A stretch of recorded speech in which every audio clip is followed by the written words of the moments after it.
हैं बीएससी से रिलेटेड कुछ इंपॉर्टेंट न्यूज़ एंड अपडेट्स के बारे में। दोस्तों, अगर पिछले कुछ टाइम की बात करें तो बीएससी से रिलेटेड मल्टीपल न्यूज़ हमें देखने को मिला है, जिस वजह से मल्टीपल टाइम्स आपको बीएससी फोकस में देखने को मिल रही थी। अब देखा जाए तो जुलाई की स्टार्टिंग में हमें देखने को मिला था कि जैन स्ट्रीट को सेबी ने बैन कर दिया था इंडियन स्टॉक मार्केट से मैनिपुलेशंस की वजह से। तो इस वजह से हमारी कैपिटल मार्केट से जुड़ी कंपनीज का परफॉर्मेंस काफ़ी ज़्यादा खराब दिखा था। फिर कुछ ही दिनों बाद हमें न्यूज़ देखने को मिला कि जैन स्टेट की वापस से मार्केट में वापसी हो चुकी है, कुछ रिस्ट्रिक्शंस उनके ऊपर ज़रूर लगी है। उसके बाद हमारी कैपिटल मार्केट से जुड़ी कंपनीज का परफॉर्मेंस अच्छा था। बट कल के दिन एक रिपोर्ट हमें सुनने को मिल रहा था। रिपोर्ट में ये था दोस्तों कि सेबी जो एफएनओ का वीकली एक्सपायरी होता है उसको हटा सकती है, और ये एक तरह से देखा जाए तो बीएससी जैसी कंपनीज के लिए काफ़ी ज़्यादा नेगेटिव न्यूज़ है, और जितनी भी कैपिटल मार्केट से जुड़ी कंपनीज हैं उनके लिए भी नेगेटिव न्यूज़ है। और इस वजह से लास्ट ट्रेडिंग डे आपको 5% की गिरावट देखने को मिली थी, और उसी का असर आज के दिन भी आपको देखने को मिल रहा था। अब देखो दोस्तों, वीकली एक्सपायरी अगर हट जाता है तो इसका अल्टीमेट इम्पैक्ट इनके नंबर्स में देखने को मिलेगा, क्योंकि जितने ज़्यादा ट्रांजेक्शन्स एक्सपायरी में हमें देखने को मिलते हैं उतने ज़्यादा ट्रांजेक्शन्स हमें नॉर्मल डेज में देखने को नहीं मिलते हैं। अक्सर आपने एक्सपायरी के दिन मार्केट में काफ़ी ज़्यादा वॉलेटिलिटी देखा होगा, वो इसलिए होता है। अब देखो, ट्रांजेक्शन्स जितने ज़्यादा होंगे उतने ज़्यादा इन सारी कंपनीज़ को पैसा मिलता है। अगर मान लो ट्रांजेक्शन ज़्यादा हुए तो ज़्यादा ट्रांजेक्शन चार्जेस इनको मिलेगा, और कम हुए तो कम ट्रांजेक्शन चार्जेस मिलेगा।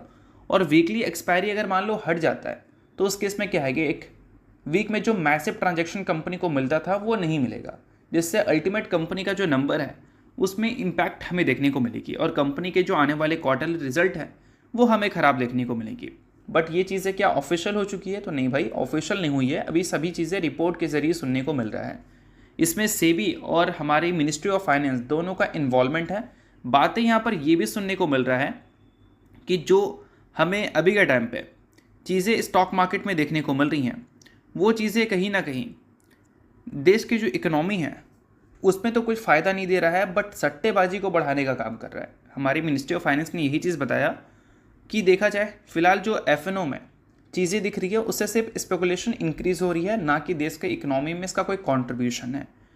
तो इन सारी चीज़ों की वजह से हो सकता है कि हमें वीकली एक्सपायरी का जो फ्रेमवर्क है उसमें एक मैसिव चेंजेस देखने को मिले, और हो सकता है कि हमारे जो पूरे मंथ हैं उसमें हमें 2 एक्सपायरी देखने को मिले या फिर 1 देखने को मिले। और ऐसा कुछ होता है तो उस केस में क्या है कि जो एफएनओ सेगमेंट है उसमें लोग ट्रेडिंग करना कम कर देंगे, क्योंकि ट्रेडिंग रेगुलेशंस काफ़ी ज़्यादा टफ हो जाएंगी। उसके अलावा एसटीटी चार्जेस भी इंक्रीज़ हो सकता है, और जो कैश सेगमेंट है उसके डिक्रीज़ हो सकते हैं। तो अल्टीमेटली सेबी ये चाह रही है कि एफएनओ सेगमेंट से आप दूर भागो, वहाँ पर ट्रेड करने की ज़रूरत बिल्कुल भी नहीं है। अगर आपको ट्रेड करना है तो आप कैश सेगमेंट में ट्रेड कर सकते हैं। बाकी इसके अलावा दोस्तों, कल के दिन बीएससी आपको फोकस में फिर से दिखेगी, क्योंकि कल के दिन कंपनी के क्वार्टरली रिजल्ट हमें देखने को मिलने वाले हैं।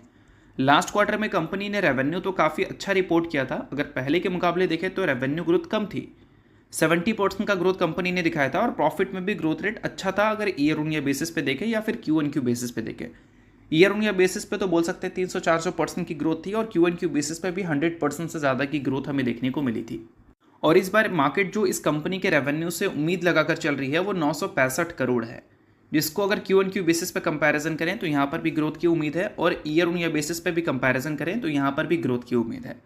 और दोस्तों, एट द एंड अगर हम बात करें कंपनी के प्रॉफिट आफ्टर टैक्स यानी कि नेट प्रॉफिट के बारे में, तो पिछले क्वार्टर में 494 करोड़ का प्रॉफिट कंपनी ने दिखाया था, जो कि इस क्वार्टर में मार्केट उम्मीद कर रही है 494 करोड़ से प्रॉफिट गिरकर 472 करोड़ हमें देखने को मिल सकता है। यानी कि प्रॉफिट में गिरावट हमें विटनेस करने को मिल सकती है। ईयर ऑन ईयर बेसिस पे तो जंप ही दिखेगा, but Q on Q basis पे गिरावट दिखेगा, ऐसा मार्केट उम्मीद कर रही है। बाकी आपको क्या लगता है इस कंपनी के रिजल्ट हमें कैसे देखने को मिलेंगे, वो मुझे कमेंट में ज़रूर बताना।